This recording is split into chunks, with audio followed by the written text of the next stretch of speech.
После 4 години пауза поради дефицит на кадар, педиатриското одделение во Охридската болница повторно ги враќа дежурствата или тросменското работење, па граѓаните на Охрид повеќе нема да мора навечер, за празници и за викенд да патуваат до Струга за преглед на своите дечиња. Во служба на пациентите сега се екипирани 6 специјалисти педиатри.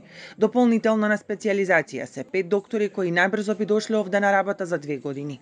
Според информациите на лекарите, фреквенцијата на пациенти е голема. Само на дневно ниво на Охридското педиатриско одделение се остваруваат околу 50 прегледи, а минатиот месец били извршени околу 1000. Моментално на одделение за педиатрија работиме 3 докторки, специјалисти по педиатрија.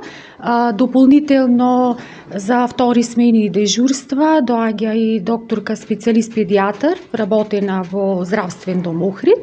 А исто така на одделението моментално се ангажирани и 2 педиатри со консултантски договор. Имаме обезбедено 7 кревети за хоспитализација на болни дечиња, но секако во зависност од потребите ќе адаптираме и други соби за хоспитализација. Покрај сите препреки годиниве за това е голем успех за сите, а најмногу за дечињата, вели директорот на болницата Горан Марковски, кој најавува уште поголемо екипирање и подобри услови за педиатрите и пациентите. Ова одделение уште повеќе ќе се екипира.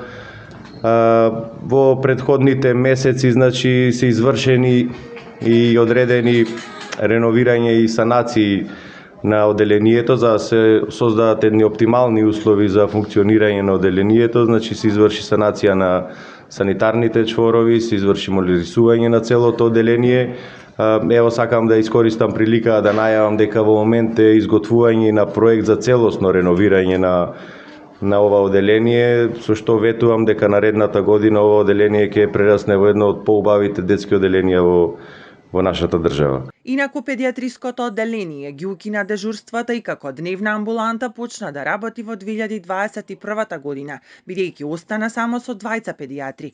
До септември годинава немаше никакво решение за проблемот, а дечињата дотогаш се испраќаа во Струга, што беше оптеретување за родителите, децата, но и персоналот во Струшката болница, каде освен од Струга и Охрид се лекуваат деца од Дебар и од околните населени места.